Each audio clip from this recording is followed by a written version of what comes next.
Colo Centenario. Genuina expresión del pueblo. CNN Deportes. David Arellano fue un visionario. Los valores que representa él son impresionantes. Una de las piezas fundamentales de por qué al final hoy en día es el gran club Colo-Colo. La pasión de Colo-Colo. Creó el mejor equipo de Chile. Una historia tremenda que nos ha llevado a todos a ser colocolinos. Gracias a él estamos celebrando 100 años. Chile no se entiende sin Colo-Colo y Colo-Colo no se entiende sin David Arellano. Y Colo-Colo no se entiende sin David Arellano.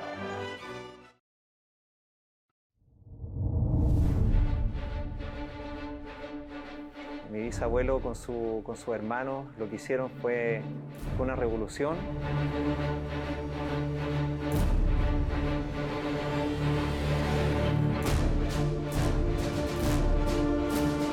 El quitapenas es fundamental para la historia de Colo-Colo. Actualmente este bar está ubicado a unas pocas cuadras del original. Allí, un grupo de rebeldes soñó con crear un legado eterno. Un hombre llamado David Arellano impulsó esta revolución. Es una historia, yo encuentro, que de un éxito ascendente, o sea, partir con tener nada, tener ideas. Un profesor normalista que luego también estudia para ser profesor de educación física. Él nace en 1901 en Santiago, miembro de una familia muy numerosa, donde cuando él es niño fallece el padre. Y a partir de entonces el peso de la familia lo lleva a su madre, Rosario Moraga, y su hermano mayor, Alberto. Alberto es algo así como el ejemplo para él, porque Alberto es el primero que decide estudiar pedagogía, lo sigue. Alberto, por ejemplo, un tiempo tiene que ir a hacer la práctica a Arica, y David va con él a Arica. Es su hermano que lo acompaña estudiando en Arica, etc. Y le sigue los pasos muy rápidamente hasta que, por entrar a la escuela normal, empieza a destacarse en deporte y la escuela normal era el club que tenía relación muy estrecha con Magallanes. La mayoría de los jugadores Magallanes salían de la escuela normal y por lo tanto no fue raro que desde 1919 en adelante David Arellano fuera jugador de Magallanes. Ya en 1919 él es titular indiscutido. En 1920 en adelante, diríamos, es uno de los jugadores más destacados de Santiago. En 1924, David Arellano ya es seleccionado chileno. Y ahí viene lo que siempre se habla de un momento bien importante, que David Arellano en 1924 va a un sudamericano que se juega en Uruguay. Y es en ese sudamericano donde David Arellano se dedica a ver ¿por qué los argentinos y los uruguayos ganaban siempre? Diríamos, esa es la pregunta que se hace. Lo que tenían los equipos del Río de la Plata, Uruguay y Argentina, era un ejercicio más disciplinado del juego. Y también más profesional en el sentido de el orden y el compromiso. O sea, Arellano llega con las ideas de que estos equipos se entrenan en la semana y preparan jugadas. Llega con la idea de tienen tácticas, movimientos en la cancha y se dan pases entre ellos. Uno, entrenaban más. Dos, había mayor preocupación por los jugadores. Y tres, lentamente los jugadores estaban transformando esto en un trabajo. Y eso precisamente es lo que Arellano intenta promover en Magallanes y recibe un poco una puerta cerrada. Esas ideas que tenían ellos son rechazadas por los viejos, que le llaman ellos en su momento, a los que querían mantener las cosas tal como se venían haciendo. Querían practicar bien este deporte con reglas claras, con una asistencia real en el fútbol, en la cancha. Eso no estaba en Magallanes y ellos dijeron, bueno, si es que no se dan nuestras condiciones, nos vamos nomás. 4 de abril de 1925, en una asamblea general de Magallanes, concertada para conversar ciertas cosas, entre ellas elegir a los dirigentes del equipo y al capitán. El capitán era el que se entendía con los dirigentes y David Arellano lo que hace es decir, bueno, la única forma que tengo yo para que en Magallanes me escuchen, tengo que ser elegido capitán. Pero ese ser elegido capitán significaba no solo cambiar la forma de juego, sino que también cambiar cómo funcionaba Magallanes. Los jugadores jóvenes querían darle mayor realce al equipo y competir más, para eso consideraban que tenían que tener mayor presencia. Y Y para eso se habían organizado para que David Arellano fuera elegido capitán. Entonces, en la elección del capitán, que estaba reservada exclusivamente a los jugadores, los dirigentes se meten, con voz y con voto.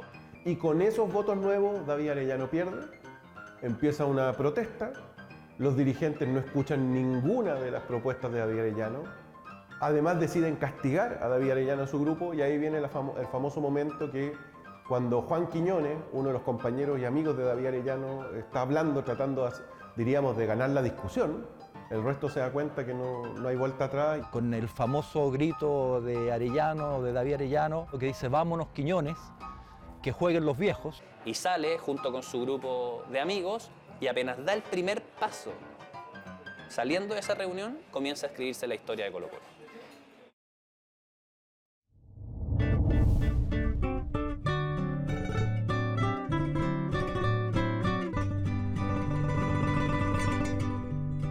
Me entusiasma Colo-Colo por sus buenos jugadores. Muy enrabiados se habrán ido, muy enrabiados, y llegaron aquí al Quitapena. Se sentaron a servirse algo y bueno, David Arellano tuvo la maravillosa idea de formar un nuevo equipo. Y allí en el Quitapena, esa misma jornada, el 4 de abril, toman dos grandes decisiones. La primera es que no se van a unir a otro club. La primera determinación es, por respeto a Magallanes, no nos vamos a unir a otro club. Y la segunda decisión es fundar un club de fútbol. Y empiezan a hacer un plan de acción para los siguientes días, porque pasan 2 semanas hasta que se funda Colo-Colo. Había muchas cosas que decidir. El nombre, el uniforme, un decálogo, muchas cosas que se fueron produciendo con los días siguientes. Y ahí una de las gracias que tiene Colo-Colo es que dentro de los fundadores hay gente que no practicaba deporte, pero que era muy influyente económicamente y socialmente. Por ejemplo, Tomás Olivos. ¿Quién era Tomás Olivos? Un ejecutivo del banco de la época, que en este momento, que con el paso del tiempo se transforma en el Banco Estado, y por eso Colo-Colo se funda en la cancha que tenía ese banco, que actualmente es el Estadio Banco Estado. A su destreza es debido lo bueno de su defensa. Jugando bien. O sea, ¿por qué? Porque fueron lo suficientemente inteligentes de invitar a alguien que los podía ayudar prestando la cancha, que es una cosa súper básica. En este lugar histórico, precioso, que es el Estadio El Llanos, donde se funda Colo-Colo el 19 de abril de 1925. En este lugar es donde se constituyó oficialmente el equipo más importante de este país, Colo-Colo. ¿Dónde? En el Banco del Estado. En esa época llamada Caja Nacional de Ahorro. El nombre que lo da Luis Contreras, que era el centro delantero en esa época. En esa época no se ocupaban números, pero sería el equivalente al 9. Varios llegan con nombre, Arturo Prat, Bernardo Higgins, Independiente, pero Luis Contreras propone Colo-Colo en honor al cacique, digamos, homónimo, pero no porque Colo-Colo fuera el más fuerte, sino porque era el más sabio y era un estratega. Y como la gran mayoría de los fundadores de Colo-Colo eran profesores, querían honrar un poco también esa arista de Colo-Colo. No te olvides que ellos vienen de Magallanes, que es un nombre en rigor portugués, ¿no? Hernando Magallanes era portugués, pero asociado a la invasión de América, ¿ya? Del europeo. Entonces tiene sin duda que haber influido ese juego de que nos retiramos de un club que reivindica la herencia europea y nosotros vamos a reivindicar la herencia local mapuche. Era un nombre que aparte para los fundadores era importante porque sonaba a chileno, diríamos. No tanto mapuche, era como, esto es chileno, propiamente tal. Y luego los colores supuestamente los propone Juan Quiñones, que va a ser el primer presidente en esa reunión. El blanco en la camiseta como pureza, pantalón negro como seriedad. O sea, vamos a hacer un equipo que se maneje con esos preceptos. Y ahí viene la famosa anécdota de las medias, donde buscando qué color de medias, levanta la mano Guillermo Cáceres, que era un trabajador de ferrocarriles, y Cáceres dice, ¿saben? Yo en Valparaíso sé dónde los marinos venden las medias que les regalan a ellos, que son de muy buena calidad, son las mejores, no las vamos a encontrar en el mercado, pero yo cuando tomo el tren a Valparaíso puedo comprar, diríamos, conozco la picada. ¿Y cómo son las medias? son azul oscuro con una vuelta blanca. Perfecto. ¿Por qué? Porque la mayoría de la gente cree que como las fotos son en blanco y negro, que las medias de Colo-Colo eran negras. Y no, eran azules. Eran azul muy oscuro, azul marino, con medias blancas. ¿Por qué? Porque se las compraban a los marinos de contrabando. Se escoge el presidente, nombran presidente honorario a Barros Borgoño, que era el presidente de la República, que estaba en ese momento ejerciendo el poder, y obviamente la elección del capitán, honor que recae, sin lugar a dudas, en David Arellano. Todo esto es muy legendario, muy hermosa ese nacimiento que es a partir de una revolución finalmente, de ideas de jóvenes rebeldes y de jóvenes que querían luchar por algo distinto. Con un nombre, escudo y colores definidos y un lugar de entrenamiento, ahora solo faltaba lo más importante, el debut en la cancha, que no dejó a nadie indiferente.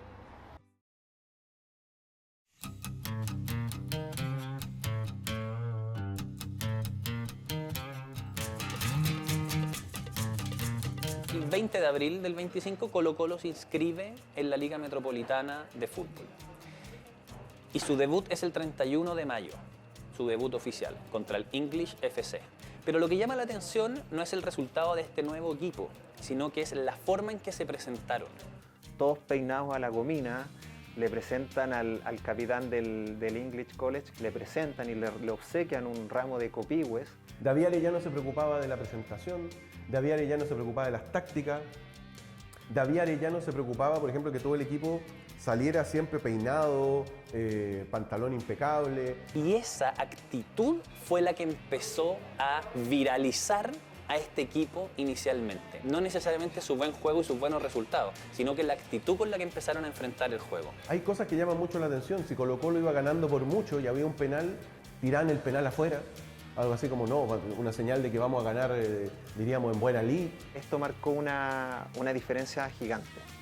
Y también el resultado. Un Colo-Colo que juega demasiado bien para lo que jugaban los equipos de la época. O sea, y ahí llama la atención porque los diarios hablan, Colo-Colo practica el juego científico. ¿Y qué debe ser el juego científico? Saber dar pases.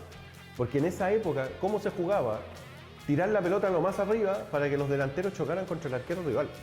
O sea, esta cosa de combinar, de jugar, de saber jugar con los punteros, eso lo incorpora Colo-Colo al fútbol chileno. Es campeón invicto de la Liga Metropolitana el año 25 y empiezan a recibir el apodo de los Invencibles.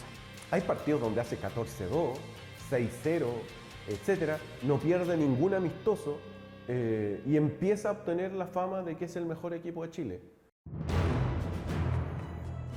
Fue una sorpresa. Colo-Colo destrozaba a los rivales. Para poner a prueba a los Invencibles y para popularizar y masificar el club es que Alberto Arellano, el hermano de David, organiza una gira hacia el sur. Que llega hasta Chiloé. Juega, ¿cierto?, en Talca, en Chillán, en Valdivia, en Osorno, en Temuco, en Puerto Montt, y llega a Chiloé incluso. De hecho, uno ve las entrevistas de los jugadores y dicen, ¿por qué estamos haciendo la gira? Para que más gente sepa jugar como jugamos nosotros. O sea, es que nosotros queremos hacer una gira para que no seamos el único equipo que juega bien en Chile. Ellos, digamos, distribuyeron e hicieron famoso al club a lo largo de Chile con esta gira. Y Colo-Colo gana todos los partidos hasta el 31 de mayo del 26, o sea, un año exacto, en el que pierde su primer partido contra Santiago Wanderers. Ese mismo año 1926 se organiza un campeonato sudamericano aquí en Santiago, en Chile, donde la selección chilena surge en 1910. En 1926 es la primera vez que la selección chilena gana un partido. Y gana 2, con David Arellano como capitán y como David Arellano como goleador del campeonato sudamericano, que es el equivalente a la Copa América actual. Y el presidente del fútbol chileno en esa época dice, ¿sabéis qué? Tenemos que internacionalizarnos de alguna manera. Y el equipo elegido para representar la bandera es Colo-Colo. Ahí surge la idea de ir a jugar esta gira internacional, que parte el 1 de enero del 27 y que, bueno, se lleva todo el primer semestre. Una gira que juega en Venezuela, Cuba, México, España, Portugal y que al regreso juega en Argentina y Uruguay. El 2 de mayo Colo-Colo juega contra el Real Valladolid que curiosamente era un partido de revancha, porque habían jugado el 1 de mayo y Colo-Colo había ganado 6-2. El otro día al tiro juegan la revancha y los del Valladolid querían tener, le preguntaban que querían saber quiénes iban a jugar y querían tener a David Arellano como la figura, porque dijeron ellos, son el equipo que enfrentamos ayer, nos ganaron, queremos enfrentar al mismo equipo. Por lo tanto, querían tener a David Arellano. David Arellano había decidido no jugar ese 2 de mayo. Lamentablemente no estaba en condiciones para jugar. Tenía el dolor que sabemos en el apéndice. Decide jugar, recibe un golpe. Cuando él cae en la cancha se desmorona totalmente y el mismo Alberto, el hermano, estaba viendo ahí, fue tan grave el choque que tuvo que él se lanza a la cancha a correr en su ayuda. Pasa toda la noche en agonía, preguntándole a su hermano cuándo me van a llevar a un hospital, cuándo me van a operar. Cuando lo vio demasiado tarde, no se podía operar, era una peritonitis que estaba desarrollada y que ya no había forma de operarla. Por lo tanto, era algo insalvable. Finalmente Arellano ya se da cuenta que, digamos, que lo que tiene es absolutamente insalvable, se despide de sus compañeros, se despide de su hermano y termina falleciendo ese 3 de mayo de forma muy sorpresiva.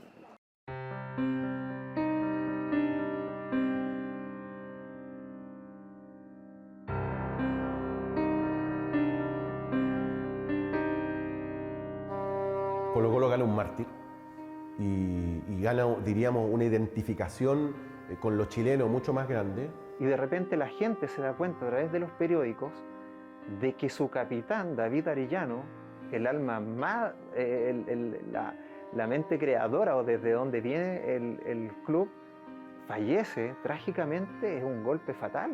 Colo-Colo obtiene una popularidad impensada. O sea, porque queda la idea algo así como que murió un colocolino defendiendo la patria. Algo, ¿qué más se podría hacer en esa época? ¿No? Y cuando vuelve Colo-Colo, y esto no es exageración, todos los medios de la época dicen que Colo-Colo juega el mejor fútbol que jamás se había visto jamás en un equipo chileno. Cuando Colo-Colo vuelve a Chile hay una verdadera revolución. Una verdadera revolución, es recibido en todas las estaciones que para de forma heroica. Cuando llegan a la estación Mapocho es un mar de gente lo que va a recibir a Colo-Colo, porque son los que representaron la nación. Los dirigentes del fútbol chileno organizan un amistoso para que Colo-Colo muestre lo que había aprendido y Colo-Colo arrasa. Trasladar un cuerpo en esa época costaba muchísimo y lo primero que se hace es enterrarlo en Valladolid, en espera de poder repatriar su cuerpo.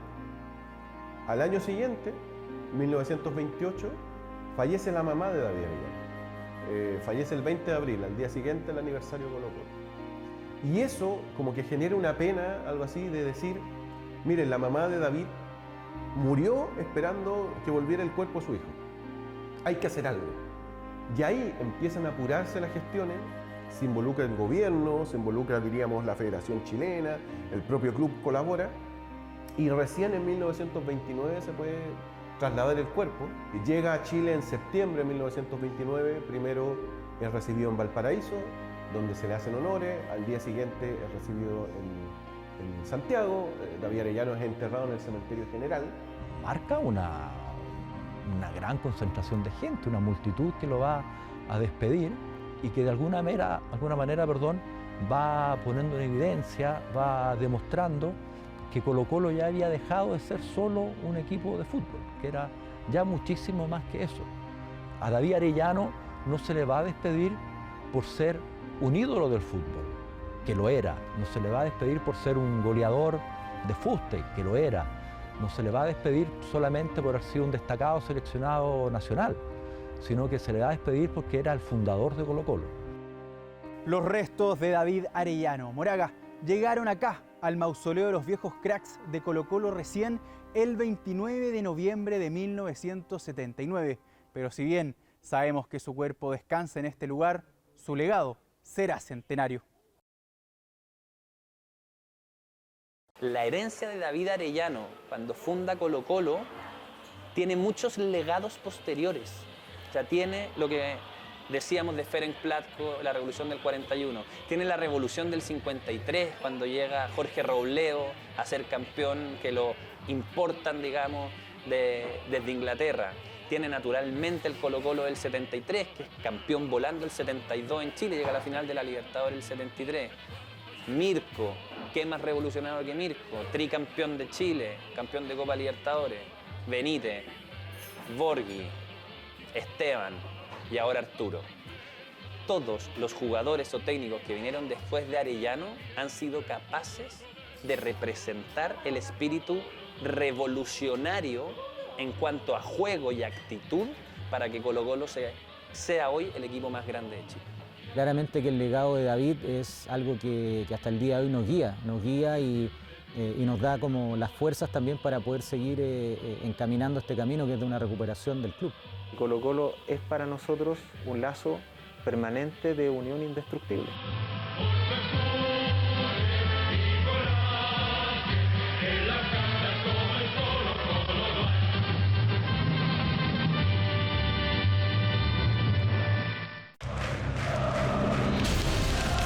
Colo-Colo Centenario. Genuina expresión del pueblo. CNN Deportes.